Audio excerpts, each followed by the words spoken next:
you. Thanks for tapping into another episode of Untapped Keg podcast, where we explore different perspectives of sobriety and mental health so that you can take something, implement it into your own life. Here, we believe there's only one right way to sobriety. That's the way that works for you.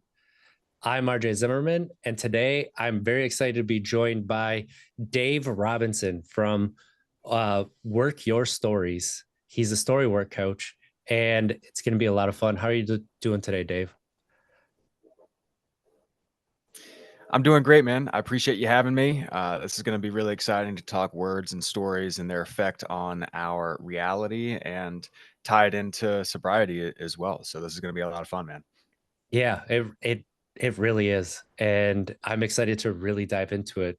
Before we get too deep into it, could you give us a little bit of background into yourself and how you became a Storywork coach?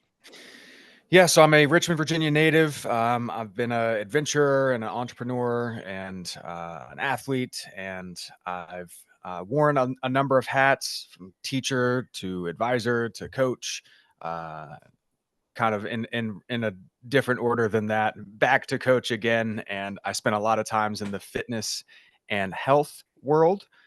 So that's where the majority of my coaching experience was up until 2020. And in 2020, I had just moved down to Mexico to open a health and fitness retreat when COVID hit. And so that blew up all my plans, and I found myself in a pretty rough spot, mentally, physically, financially, emotionally, etc., as many of us did for various reasons. And I had an opportunity to reconnect with a mentor of mine who just really helped me out tremendously in the context of giving me a nice, subtle little shove in the direction of, hey, check out this stuff, right? Check out the words and the stories and their impact on our reality. And it made a lot of sense to me, man. It really did, because I had worked with him 3 years prior. He really helped me out leaving my financial planning career and leaving a 6-year toxic relationship, and helping me to wrap my head around a 50-mile ultra marathon I was running, when the farthest I ran before was 15 miles. And I got to be able to understand the impact that words and stories and breath and writing things down had on my current state, as well as how I viewed things from the past, and started to architect a different reality for myself. So I went full time into stories, coaching story work in early 2020. And I actually spent the first 2 years at a local addiction recovery community, working with all of the intensive patients one on one, as well as doing monthly group uh, story work sessions at both men and women's homes. And I would say about half of my clientele were in the addiction recovery space. And it gave me a lot of excellent experience, not only with working with folks at very varying stages of their recovery, and also, coming out of relapse, coming out of jail and bond, so both willing and unwilling participants, as well as being able to work with a lot of folks in the, general population, so to speak. So today I'm still in Richmond, Virginia. I'm in Lakeside, if you know the city at all, and I'm on about a third of an acre with my fiance, cat, dog, raising meat rabbits.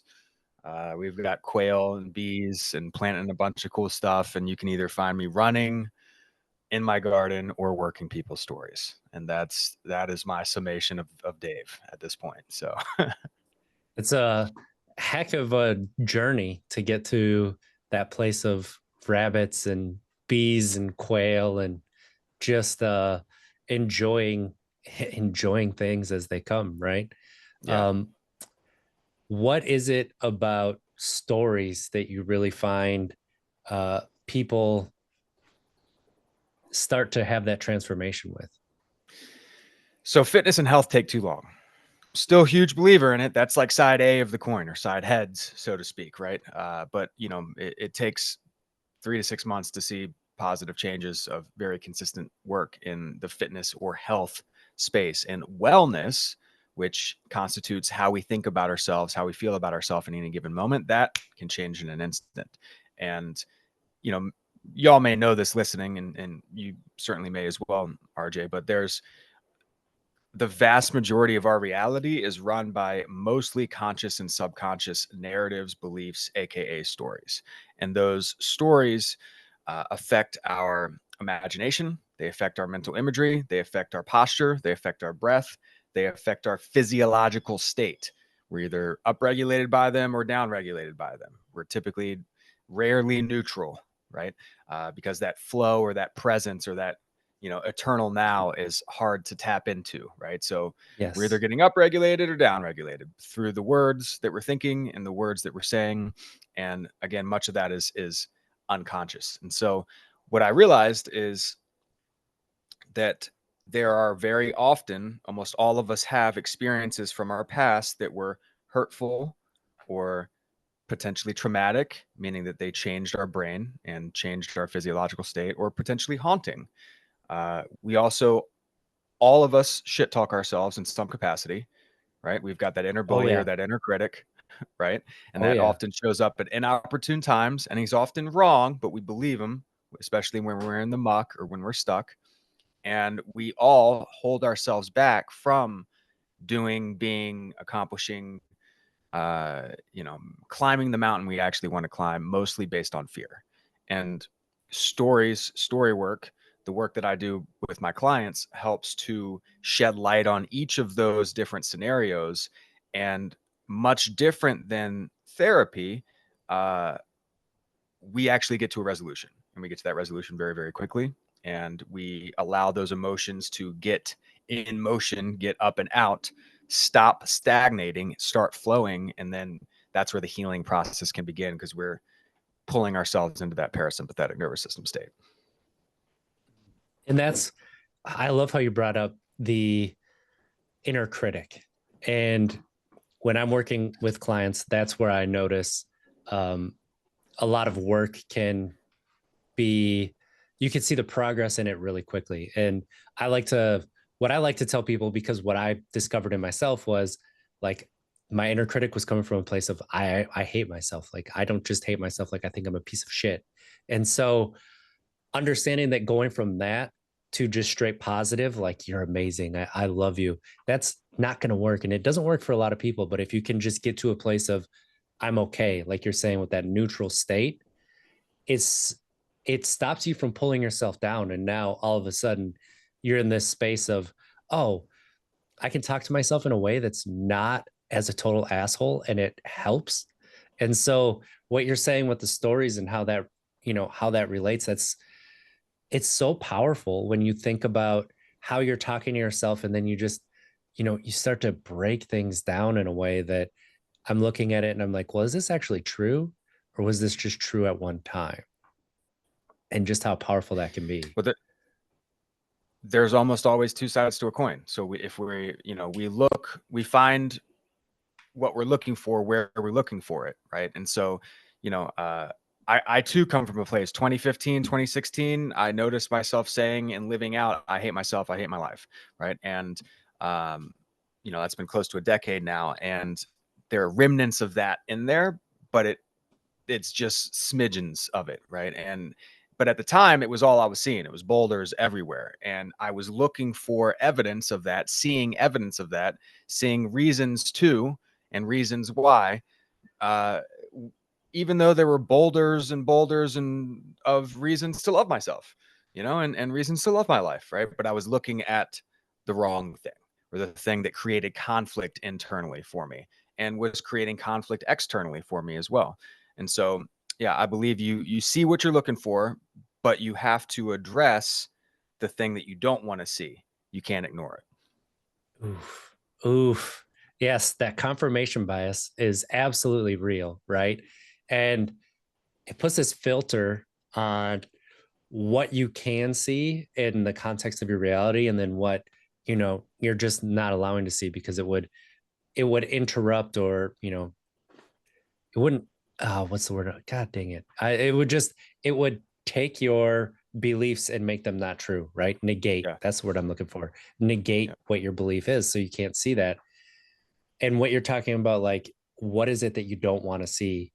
It's just when you start to look at it, it makes it a lot less scary. It really does. It really does. I like to say that, let's say you're driving towards the Blue Ridge Mountains or any mountain, right? And it's really small when it's in the distance, and then as you get closer and closer, it gets bigger and bigger. Well, fear is the opposite. Fear is the Mm. opposite. Fear is pretty small or pretty big when you're far away from it, but when you walk up to it, it gets smaller and smaller and smaller. And you realize that mountain is often a anthill.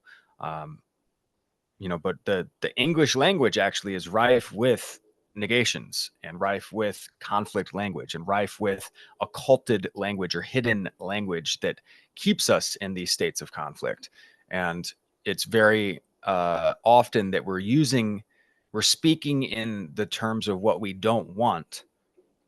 I'll give you a couple examples. Oh, Like yes. Yes. it's pouring rain outside. I got to take my dog out. I don't want to get wet. It's not about getting wet. You want to stay dry. You want to stay dry and warm, but you don't say I want to stay dry. You say I don't want to get wet. Please don't be late versus please be on time. To a kid at a pool who's excited, don't run. My 3-year-old nephew is going to turn around, give me a grin, and go off sprinting, Yes. right? Versus, hey, excuse me, please walk, right? And so we're always is another kicker, same with ever and only and all and never. But we are often looking at and using language that, again, creates this conflict versus using language patterns that architect the reality that we actually want for ourselves. And so a lot of my work is in identifying language patterns in other people when they're speaking and changing some words around and seeing if it's actually accurate or not. Mm. And one example of this that I use in a lot of the groups that I facilitate, and then every once in a while I bring it to one-on-one clients, is I can't drink. And I Mm. turn around, I'm like, why can't you drink? Who says you can't drink? And they'll tell me, well, I can't drink because I'll end up drinking too much. And, that's not a part of the life that I want to live. And I'm like, oh, so you don't want to drink, right? What is it you want to do then? What is it that you want to be focused on in your life? And then stop looking at what you can't do and now look at the things that you can do. What is keeping you from Mm-hmm. the things that you can do? And just that little switch, like you're talking about, it's like, oh, what can I do? Yeah, that's a different way to look at it. Now I'm not so focused on that beer that I can't have. Now I can see the NA beer that I can have, that I want to have. And then it's not just what you can have, but it's like, what do I want? What is it I Yeah. actually want from life? Yeah. It's not necessarily avoiding the things you don't want, Yes. I can't, um, yeah, going from I can't drink or, I don't want to drink to I do want to stay sober because of this. It's like, the what could go wrong. There's a lot of things that could go wrong if I drink. There's a lot of things that can go right if we're sober, Mm-hmm. And so, like, again, which side of the coin do we want to spend our time looking at? Like, probably the things that can go right, because that creates a different state. Yes. And when you notice people have that really strong inner critic or, inner bully, I like to say inner asshole every once in a while, because that's what mine is from time to time still, it shows its head. But what is it that you find is effective in stopping that loop from happening, interrupting that loop, and Yeah. really redirecting it? So, day one, exercise one, what I'm doing is I'm doing the Tale of Two Wolves. And so it's an old Native American proverb, I love this one. or legend, and it's grandmother, grandfather, medicine man, shaman guy is telling a story around a campfire, and he tells of a great battle that's been waged inside all of us since the beginning of time. Terrible fight. It's always been there. It'll always be waged, and it's the battle between the light wolf and the dark wolf. And the dark wolf manifests itself as fear and anger and envy and jealousy and hatred and sadness and depression and anxiety and et cetera, et cetera. And the light wolf manifests itself as love and joy and peace and kindness and altruism and fulfillment and joy and et cetera, et cetera.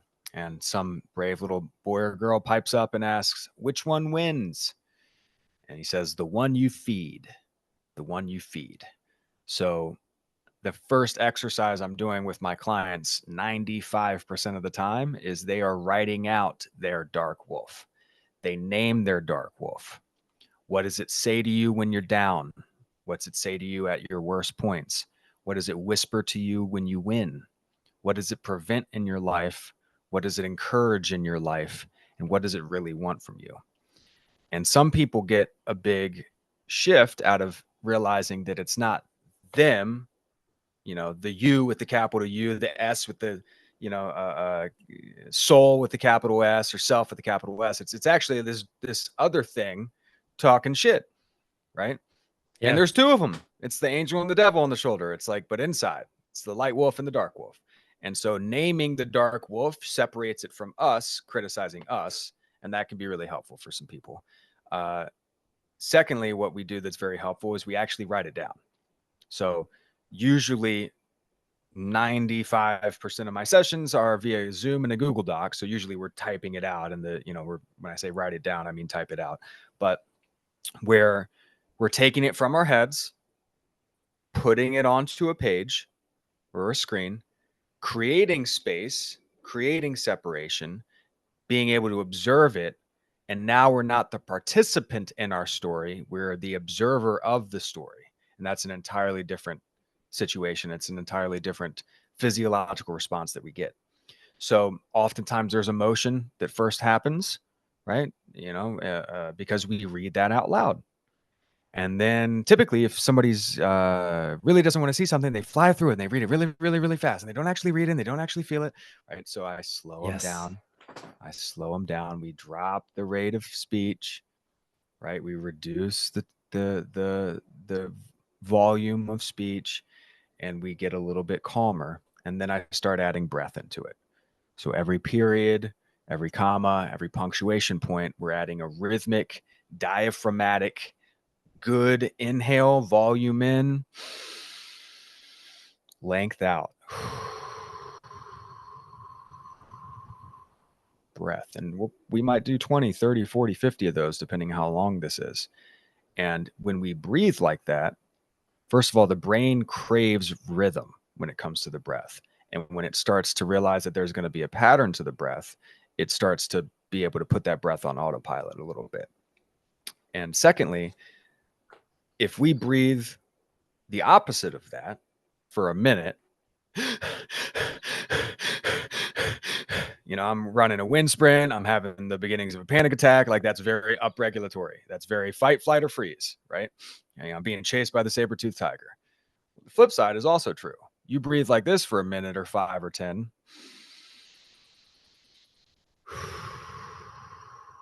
You're going to be in the barrel. You're going to be down at the bottom of just rest and relax, feed and breathe, right? And then now you're able to see what's on that screen. You're able to see that inner shit talker, that inner critic, that inner asshole, that inner bully. You're able to see it, have space from it, now be downshifted into rest and relax, probably for the first time ever as it relates to your inner critic or your inner bully. Yes. And then I hit them with the translation. And what I'm doing while they're doing all of that is I copy what they've written and I paste it down 2 or 3 pages below so they don't see what I'm doing. And I just directly translate, everything that they said from dark to light.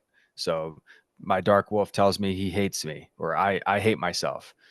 Great. My light wolf tells me I love me and I love myself. After I make a mistake, my dark wolf tells me, see, told you this would happen. You're such an idiot. My light wolf, after I make a mistake, tells me it's okay. We're only human after all. You've got this next time, et cetera, et cetera. So it's a direct flip from whatever they said. And then I ask them, hey, what would you name your light wolf? They tell me whatever it is. I type it in, I paste it up top, and I say, read this.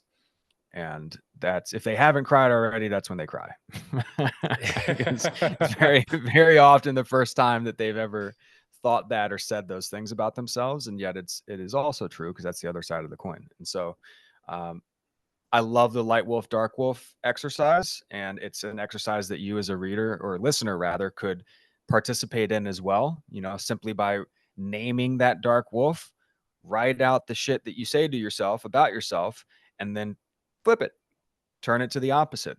Take a couple steps, take a couple minutes, read it out loud, breathe through it. And I promise you that you'll feel a different way than when you started, and you'll have a different relationship to that inner critic. Now, here's the last piece of this puzzle, RJ, is that we can't just shoot the dark wolf. We can't banish it to another long, far away cave or island. It's always going to be with us. Mm-hmm. But what we're doing when we're speaking or thinking is we're giving treats to one of the two wolves, right? And because two things cannot exist in the same place at the same time, it's a rule of physics or a rule of nature. Uh, each thought or each word, consciously or unconsciously, is a treat. And you get to choose which one you want to give it to. And what's happened with many folks is we've given a lifetime worth of treats to the dark wolf, and now it's big and scary, and it's got, frothy, scary teeth, and it's barking really loud, and it's, hidden in the shadows, and it's just like, and the light wolf may be like a little chihuahua who's just like shaky and scared and cold and like not strong, right? But when we flip that, because again, we can't kill the dark wolf, but we can make it a lot weaker, and we can make the light wolf a lot stronger. And we do that by giving our treats in the forms of words and thoughts and affirmations and intentions and mantras and love to that light wolf. And that light wolf grows really, really big. And the dark wolf grows weaker and weaker. And then you've got a real deal ally, that you've got inside of yourself, as opposed to an enemy. I love the two wolves story, and I've heard it before, and the fact that how you use it is it's so tangible, right? It's something that you can take and it's approachable and people can really understand it. And I've gotten this feedback from some people that I've worked with that I wonder how you answer it is, how do you hold yourself accountable? Like, doesn't it make everything just okay that it happens? And how do you hold yourself to a standard that without that dark wolf and making it okay? Yeah, I mean, no such thing as unrealistic goals or dreams, merely unrealistic timelines, right? And expecting perfection out of the gate probably isn't the way that it's going to happen. Yeah. So kind of going back to that, hey, when we make a mistake, we're human, right? It's okay. But also not allowing ourselves to let ourselves off the hook, right? There's the Latin root of the word decision, or to decide, means to cut off, And sometimes the best thing for us is to make a decision once and for all, to cut off a piece of us or a habit or a thing that no longer serves us, was there for a reason, maybe did its job, maybe it's long been overdue, but that decision allows for action, and action dispels or casts out the overwhelm. And so when we actually decide, there's a big difference between saying shit and actually deciding, right? When you Absolutely. actually decide, the wheels turn, the motion starts. Yeah. And good stuff happens. And that's the difference that people don't understand, I think, because for so long they beat themselves up about things that don't work out or mistakes that they made, that they don't see that on the other side, you can still call out that it's a mistake. You could still call out that didn't go exactly as I wanted it to. You could still look at things that way, but you don't have to do it in such a way that it tears yourself down. Yeah. And like, that's something that's powerful when people get to experience that. And man, many times the most beautiful things in life can be our failures, right? And I'm a big believer in changing the word failure to lessons, right? But Yeah. take my story for example. I opened shut down my business, sold my stuff, had my moved out of my apartment, moved to Mexico March 3rd, 2020, and put a big down payment on a was it 8,000 square foot compound with 8 bedrooms and yada yada, in this little town called Juha, 30 miles north of Belize, 6 hours south of Cancun on the Yucatan Peninsula. And like, this was my life, dude. Like I moved to Mexico, was learning 3 to 5 Spanish words a day. I was playing barefoot soccer with the niños. You know, if I ate pollo, it was living 2 hours ago, you know, and in somebody's backyard, right? You know, I was eating uh frijoles every night, you know, just beans on the regular. Like, dude, I was in it. Yeah. And COVID happened, Trump closed the border, deal got smashed. We made the right call at the time, though we would have made a different call, you know, given all the information we have now. But we made the right call given the information we had to move back and, you know, give it up, right? And so for a while, that was a failure. For a while, that was a dream killed. For a while, that was like totally can't believe that happened to me. Why me? Woe is me. Victim mentality, you know. And then I fast forward a couple of years, and I have uh, a beautiful home. I've got a beautiful fiance now that I never would have met or been in a relationship with. I've got a career that is incredibly fulfilling that I love that I'm going to do for the rest of my life. And uh, none of that shit would have happened, bud. And again, like maybe it still works out great. And I'm, you know, alternate universe and I'm about 20 shades darker and, you know, probably have 5 kids by now and 22 dogs and, you know, whatever it is, right? With some Latina. But at the same time, like this reality here, I followed my dreams. I took a chance. It didn't work. Cool. Learned some lessons and it opened up doors for me to climb new mountains and take new paths. And that shift, nothing changed, right? Like I can't go back in time and change stuff, but I can change how I relate to the things that I've experienced in the past. And Storywork has been instrumental in helping me do that and helping me to shift and reframe the story to be something that was a positive experience versus the worst experience or mistake of my life. Mm. In that, the way that you said that too was, I made the right decision at the time. Wait, you only had the information that you had at that time, right? So not Yep. holding that information that you have now against that person that made that decision. It's like that in itself changes the way that you're able to view uh, that moment. But then also, okay, let's see how it plays out, because that's the only way to figure out what is going on. And so allowing things to play out really goes a really long way.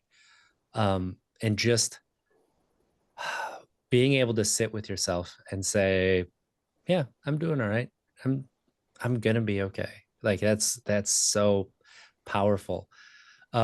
What is it that you're able to use internally when you think about, you know, that past self and some of the mistakes that you've made, like, you know, the one that you kind of shifted already, but some of the smaller ones that you're like, well, you know, here's something that, let's say, you take on a client that ends up not necessarily working out, things like that.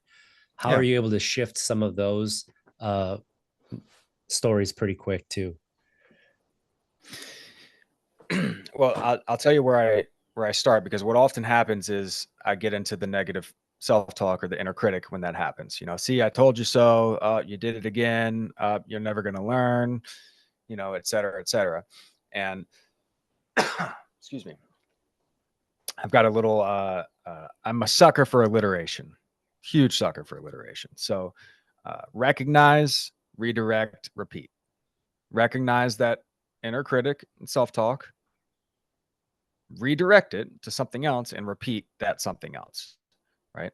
And so that's where I start a lot of times is I'll, you know, and this works if I have a dumb song stuck in my head or something like that too. It's like, oh my gosh, like I can't stop singing Frosty the Snowman in the middle of June, you know. It's like, what the heck is going on, you know? And so it's like, all right, let's redirect it to something, let's repeat something else. And I go to those affirmations or intentions that are very powerful to me personally. Not that I read off the internet, not that I'm saying because I'm supposed to say them, but the ones that come from the prior limiting beliefs. So because I used to say and think I hate myself, I love myself is my anchor affirmation because that's the direct translation. That's the one that matters the most to me. And so a lot of times I'll just go back to that, give myself that kindness and that grace and that forgiveness of I love myself. Um, Also understanding that there are many paths up the mountain. Mountains are typically pretty big. They've got some volume to it. You're not just, it's not a stairway to heaven with one single thin little single track trail. It's like, Yeah. oftentimes there's paved roads that might be easier and more well traveled. There might be actual, trails. There might be named. There might be some unnamed game trails. And hell, man, you might be able to just take a machete and just hack your way straight up, right? And I've done that before too. So understanding that, hey, maybe there's another path or trail up the mountain. Hey, maybe this isn't the mountain that's actually for me. And frankly, I think a lot of men find ourselves in that trap where we're climbing a mountain or chasing a goal or doing a thing just because this is what I do and this is what I'm supposed to do, without understanding that mountains very rarely exist in isolation. Those are called volcanoes.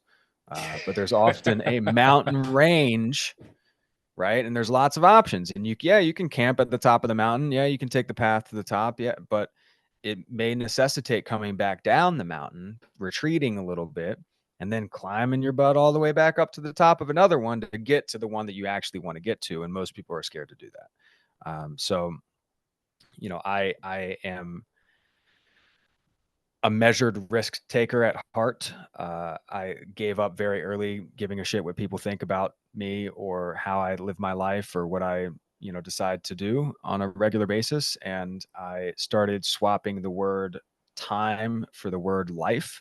And it gave me a whole different view on how I spend my time, AKA how I spend my life, and so I have no problem doing things that, or taking chances most people wouldn't do or take. But also, like, I have to want to do it, and I will not do things that I don't want to do for extended periods of time. Obviously, I got to do my taxes and stuff like that, but that's a once a year deal, So if it's more than a once a year thing, like, I'm not going to chase that rabbit, And so, understanding that about myself and then giving myself the grace to make different, potentially more difficult decisions because that is a value of mine. That allows me the ability to choose the path and choose the mountain and really overcome some of those mistakes, because sometimes I choose the wrong path or sometimes the mountain's not the right mountain, and I might waste time or waste life by doing that. But in reality, I'm picking up lessons, I'm gaining stamina, I'm, et cetera, along the way. And when you shift that mindset about, mistakes and lessons and time in life, and you understand that it's about the journey. Like, you Mhm. get to the top and you don't, you took the ski lift to get there.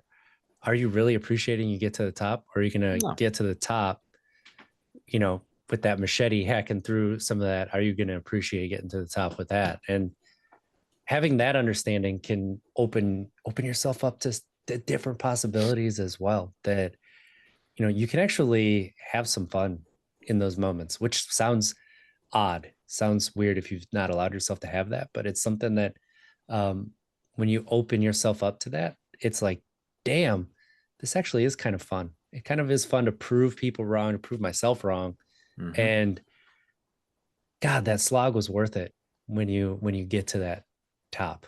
Yeah, it's playing with life, and I think fun and love are the point. That's why we're here. We're here to love and we're here to have fun, along the way and impact people. And so, like, if you're not doing one of those three things, probably wasting your time, wasting your life. Mm. Mm-mm-mm. Yes. What what are some things that you do that allows you to see the fun in things if you're feeling like it's a little bit of a slog? Yeah, great question.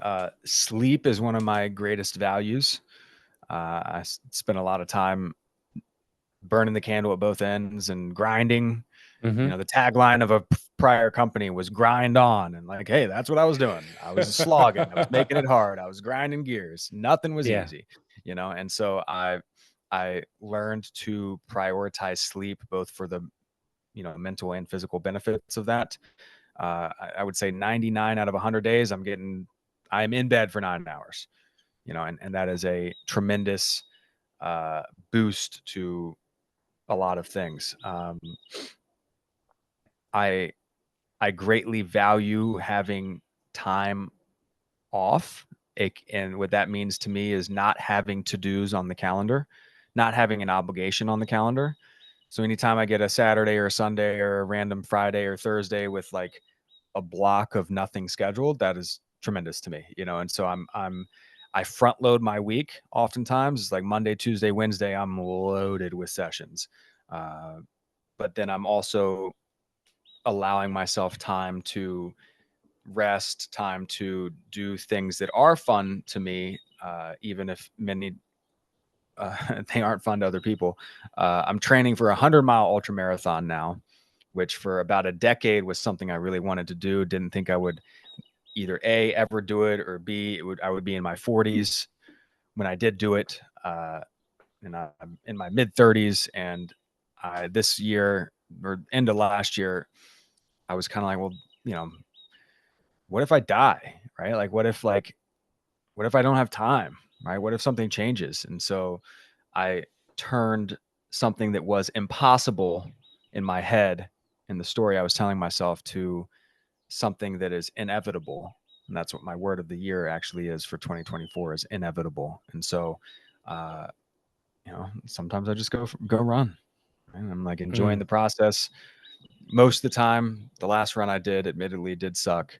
I'm entering into peak month here. I'm almost exactly 2 months out. At just a couple days shy of 2 months out of this 100-mile run, and so this next month of May, I'm going to potentially have more oh my God, this run sucks moments than, enjoying it. And like, if I can smile through it, if I can have fun through it, if I can see it for the big picture, it's going to, one, make that finish line even sweeter, but two, allow me to like live in between, like chasing something, going after something, working hard for something, enjoying the process, so like that's all good use of time, AKA good use of life in my book. Yeah. Yeah. And it's, something that you said there too sticks out to me is sometimes it's not about the feeling of what's going on right now. It's about the feeling that you get afterwards. Right. Yeah. And so if you're doing something and you're evaluating, is this worth my time? Is this worth my life? It's not always like what is going on during that thing. Like you're talking about with like getting ready for a 100-mile ultra marathon. Sometimes it's not fun. Sometimes it is that slog. But then afterwards, how do you feel? How do you feel like, at those high points, is it worth a little bit of that slog? And that can happen when you're doing new things, where it's at first, it can be kind of crappy.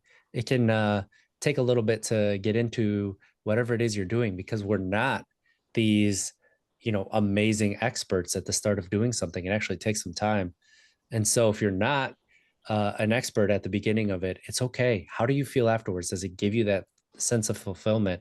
If it does, okay, that's what you're looking for. It's not necessarily that everything has to be perfect inside of doing that thing. Agreed. Agreed. Yeah. And it's cliche, but most cliches are cliche from still around for a reason, Right. but like enjoying the process and loving the process. And, I think it's one of the great gifts of ultra running in general, is the understanding that the highs won't last forever and the lows won't last forever. And if you can just keep going through the lows, even when it feels like they're going to last forever, you've got the opportunity to at least get back to neutral or potentially get to a new high, sooner rather than later. But if you quit, you'll never know. You'll never know. Oof. Never know. So Eh, isn't that the truth? Isn't haunting, that the truth? Yes, haunting. it So really is. When, ooh, that's a great place.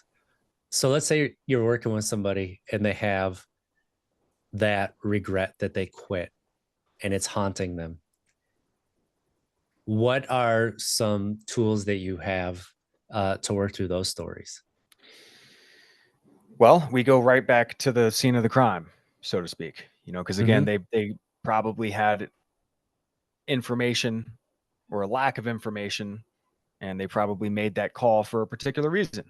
Right. So let's go back to the scene of the crime. Let's go back to the moment that it happened or the immediate aftermath, and uh, write out the story on the paper or on the computer screen typed out verbatim verbatim what happened, just like you were saying and telling me the story, right? And so that alone can provide some clarity, can provide some links, and also like takes the fragments of memories that we have and puts it onto a complete paper. And so those fragments are less likely to just pop up at random times with, random unhelpful dark wolf commentary. And now we're actually able to put it on the screen in the whole scene, trailer included, and so then you can actually see all the stuff, right? Yeah. And then feeling the emotion. Alan Watts says any emotion fully felt all the way through is bliss. And then there's a lot of times where we've got partial feels. Maybe we didn't let ourselves fully experience the shame or the regret or the anger or the sadness or the frustration or, whatever it is we really need to experience. And so we'll have the setting and the container on the coaching call to help people get through that and feel that. And they're very encouraged to do that in whatever way that they need to process that or feel those emotions. And then on the other side of that is typically certainly relief, but maybe some clarity, maybe some confidence, maybe some understanding, maybe some grace, maybe some, calm, right? And that allows people to see that, yeah, okay, well, I did quit that, but I did so because of X, Y, Z. And now what can I do? Um, and dude, I'll give you a personal example of this. I thought about this the other day. I don't know why I thought about it. It was because the NFL draft was on. I was like, man, I quit football my freshman year of high school. I got 5 practices in.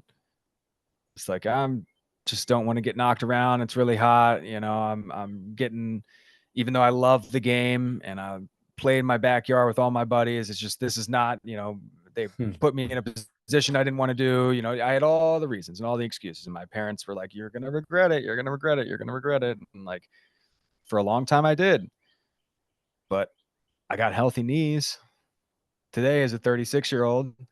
I don't have any lingering old football injury. I missed out on a lot of concussions, for Right. real. Like, that's real Yes. deal, and I got an opportunity to, play soccer instead, which was really, truly my first love, still love. And, I was able to have a lot of great experiences and, et cetera. So just like reframing the quit, reframing the moment. And some of those you're not going to be able to reframe in that light. They might be too raw or too recent, or, maybe you can't find the angle to see it differently. And so it's like, okay, I messed up. Great. Like, I'm either going to do it again or I'm not. Like, I can't go back and play high school football now, but if I drop out of an ultra marathon, like there will be other ultra marathons. And what can I do to prevent myself from dropping out of the ultra marathon? Because I know that leads to a whole host of negative, quote unquote, emotions and things. So, telling myself a different story in the moment and pre-planning, making a decision, like I'm finishing this hundo, like unless I've got, bone protruding from skin, I'm going to finish this thing and it's inevitable. Great. And Yeah. if not this one, then the next one. Great. So I've already cut off the option of quitting with that decision. Yes. And that the cutting off of, that other side it can be powerful. And there's, I've heard Annie Grace from This Naked Mind describe it as, the burn the boats strategy, right? And just how doing that just gives you, okay, I'm not going to be arguing with myself anymore. That's just, I'm going to move this direction. And so framing it in that way, it really is powerful. And being able to follow that goes such a long way. Dave, this has been a wonderful conversation. If people want to keep up with you, what's the best way they could do that? Yeah, thank you, RJ. I really enjoyed this. 2 places. I'm on Instagram at daverobinson.coach, daverobinson.coach. And then the best place is my website, where you can learn a lot more about Storywork and sign up for my newsletter and book a call with me if you'd like to do so. And that's workyourstories.com. Again, workyourstories.com. That's everybody go out and follow Dave because this is really great information and things that you can use in various different aspects of your life. But Dave, before we get out of here, if there was one thing you could leave people with, what would that be? Comes from my favorite uh, poet, Charles Bukowski. He says, "Go all the way. Go all the way. There is no other feeling like that. You will be alone with the gods. Your life will flame with fire. Do it. Do the thing. Go all the way. Start, finish it. And there's a lot of great joy that comes on the other side of that." Yes, there is. Yes, there is. That's fantastic. I love that. Thanks for being here, Dave. This was really wonderful. And for those of you listening, if you know somebody who would benefit from this episode, be sure to share it with them. Hit that subscribe button and leave a review. Let me know how everything's going. Even if it's that 1 star, no star review, I'd still love to know because it's information. And that's things that you can use to make yourself better. So let's try to be better tomorrow than we were today. Because if we don't make it, we tried. Love you, everybody. Have a great week.